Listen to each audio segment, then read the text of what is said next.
जी अस्सलाम वालेकुम, welcome back to new video. बहुत बुरी ख़बर है। होने ये वाला है कि अगर आप यूके पहुंच भी गए हैं तो अब ये आपको डिपोर्ट करने वाले हैं। आपके पास कोई रास्ता बाकी नहीं बचने वाला, जिसको कहते हैं ना टाटा, ख़त्म, बाय, फिनिश।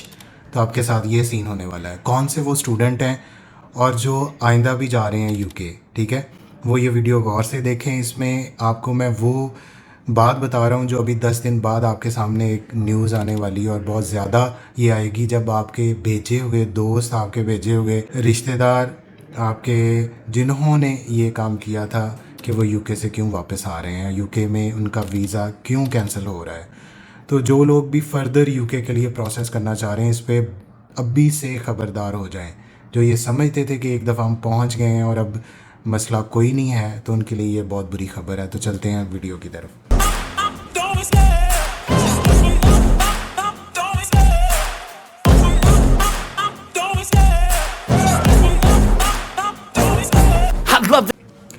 जी हाँ, सबसे पहले मैं बता दूं कि यूके में बहुत ज़्यादा पाकिस्तानी और इंडियंस जाते हैं। हर साल इतने ज़्यादा इमिग्रेंट हैं कि हर नए रोज़ जो है वो यूके की गवर्नमेंट अपने रूल्स जो हैं वो चेंज कर रही है। अब वो रूल्स क्या चेंज कर रही है, या तो वो अपनी इमिग्रेशन की पॉलिसीज़ ऐसे लेके आ रही है। फॉर एग्ज़ाम्पल डिपेंडेंट वीज़ा बंद कर दिया है। फिर इसके अलावा वो क्या कर रहे हैं कि आपकी जो है आपका डिपेंडेंट वीज़ा उन्होंने बंद कर दिया है, ठीक है। आपकी यूके ने अपनी फ़ीस इंक्रीज़ कर दी है, ठीक है। यूके ने अपनी पहले इंटरव्यू नहीं लेती थी कि यूके की एम्बेसी, अब उन्होंने इंटरव्यू स्टार्ट कर दिया है। तो इस तरह के फिर उन्होंने सैलरी का थ्रेशोल्ड बढ़ा दिया है। पहले 26,000 था, अब उसको 38,000 पे ले गए। जो स्पाउस वीज़े पे लेके जाते थे यूके में, आप शादी करके चले जाते थे, वो भी रास्ते उन्होंने आलमोस्ट बंद कर दिए हैं कि आपको जो थ्रेशोल्ड सैलरी है वो 38,000 शो करनी है। तो डे बाय डे यूके की इमिग्रेशन, यूके का होम ऑफिस, यूके वीआई ऐसी रेस्ट्रिक्शंस लेके आ रही हैं कि जिसकी वजह से उनके इमिग्रेंट्स का जो लोड है वो कम हो सके। अब हुआ क्या है, जिसको कहते हैं कि सोने पे सुहागा, ये हुआ है। ये आपके सामने स्क्रीन पे एक मैं ईमेल का जो है वो आपको प्रिंट शो कर रहा हूँ। Your permission to enter may be cancel, ठीक है। You were granted permission to enter in the United Kingdom as student until 7 June 2025। 50% तक बच्चा पाकिस्तान से जो गया है वो फेक बैंक स्टेटमेंट लगा के यूके गया है, ठीक है।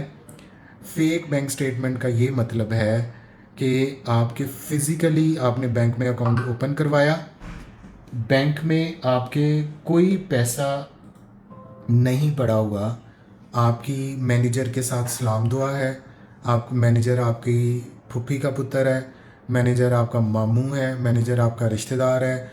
उसने क्या किया कि आपका अकाउंट खुलवा के जो मैनेजर की स्टैंप लगनी है, जो ऑफिस की, जो ब्रांच की एक स्टेटमेंट जनरेट होनी है, वो उसने कर दी है और आपको प्रोवाइड कर दी है एडिट करके, ठीक है। उसने उस पर ब्रांच मैनेजर के भी साइन है, उस पर स्टैंप भी है। अगर यूके वी आई या यूके एम्बेसी उसको वेरीफाई उसने किया तो उन्होंने उसको पॉजिटिव कर दिया, ब्रांच मैनेजर ने ईमेल का रिप्लाई कर दिया। बच्चे पहुंच गए यूके, 2023 में चले गए, 24 में चले गए, स्टिल अप्लाई कर रहे हैं। अब हुआ ये है कि उन्होंने यूके वी आई को जो है वो एक टास्क दिया कि जितना पाकिस्तान से स्टूडेंट आया, इन्होंने अपनी बैंक स्टेटमेंट शो की है, इनकी बैंक स्टेटमेंट को री-वेरीफाई करवाएं। अब यहाँ पे जैसे कि इसमें उसने बताया हुआ है कि a Askari bank statement in the name of this account bearing the account number for the period. इस टाइम के दौरान आपने अपनी जो है वो बैंक स्टेटमेंट अपनी शो करवाई थी, लेकिन इस टाइम पे अब हमने इसको वेरीफाई किया है तो इसमें ये ओरिजिनल नहीं है। अब करता क्या है यूके होम ऑफिस के, वो डायरेक्ट जो है आपकी जो ब्रांच की हेड ऑफिस है, फॉर एग्जांपल एचबीएल का है, अस्करी बैंक का है, यूनाइटेड बैंक का है, फैसल बैंक का है, तो वो सभी को वहाँ पे आपको जो है वो कर देता है, ठीक है। उनसे डायरेक्ट इन्फॉर्मेशन ले लेते हैं। अब हो क्या रहा है कि यहाँ पे मैनेजर के हाथ से ये चीज़ निकल गई है और सीधी जो है वो हेड ऑफिस से ये कंफर्मेशन ले रहे हैं। अब जो बच्चे ऑलरेडी वहाँ पे यूके में पहुँच भी गए हैं और इस मज़े में हैं, बड़ी जॉब कर रहे हैं, पढ़ रहे हैं, या जो भी इस ख्वाब देख रहे हैं कि आगे हमने यहाँ पे सेटल हो जाना है, तो उनके लिए ये इंतहाई बुरी खबर है, ठीक है। अब वो उनके लिए 10 दिन का टाइम है कि वो उसको जस्टिफाई करें, उसको रिप्लाई करें, ईमेल के थ्रू करें या बाय पोस्ट के थ्रू करें, और लेकिन अगर नहीं करते तो वो इलीगल हो जाएंगे और उनको पकड़ के डिपोर्ट कर दिया जाएगा।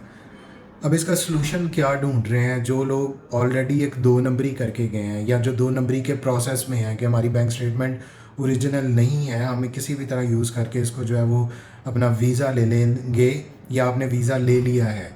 अब वो क्या चक्कर कर रहे हैं, वो जा रहे हैं लॉयर्स के पास, अब वो जा रहे हैं सोलिसिटर्स के पास।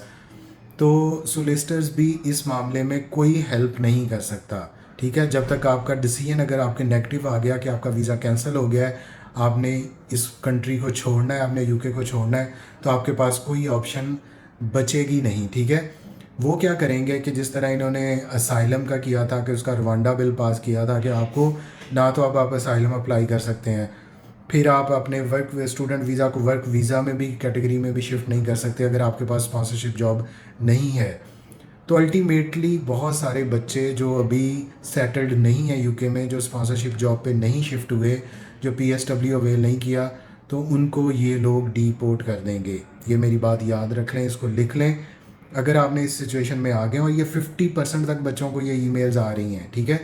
जो भी 2 नंबरी करके गया था अब उसको उसका खमियाजा जो है वो भुगतना पड़ेगा। अब इस टाइम पे भी आप बैंक में पैसे रखवा दें तो वो जस्टिफिकेशन नहीं है, आपने झूठ एक पुरानी डेट्स का बोला हुआ है।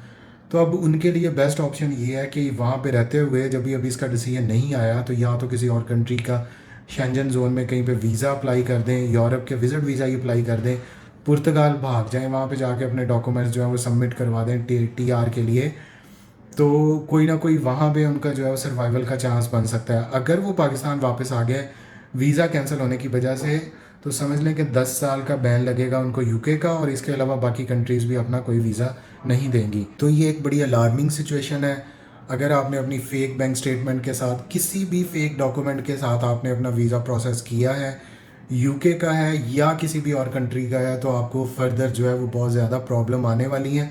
तो इसलिए इस बात को याद रखें कि हमेशा अपने ओरिजिनल डॉक्यूमेंट्स, वेरीफाइड डॉक्यूमेंट्स, ठीक है, उनको आपने यूज़ करना है। कोई शॉर्टकट नहीं है, ठीक है। शॉर्टकट सिर्फ एक डंकी है जो लगा के पहुँचते हैं, और 10-10 साल ना अपनी फैमिली में आ सकते हैं, ना बीवी मर गई, माँ मर गई, बाप मर गया, लेकिन वो वापस नहीं आ सकते कि एक दफ़ा आ गए तो जा नहीं सकेंगे।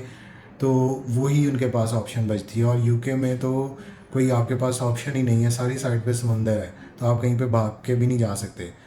तो वीडियो को बनाने का मकसद ये है कि आप अलर्ट हो जाएं कि जो जा चुके हैं अब उन्होंने फ़र्दर क्या करना है, उनको ये परेशानी आने वाली। हर एक को यूके वी आई ईमेल करेगा, हर एक की बैंक स्टेटमेंट को रीवेरीफाई करेगा, और जो अभी से अपना यूके का प्रोसेस करवा रहे हैं वो इन चक्करों में ना पड़े, बिल्कुल ना पड़े, उनको बहुत ज़्यादा नुकसान होने वाला है। Thank you so much.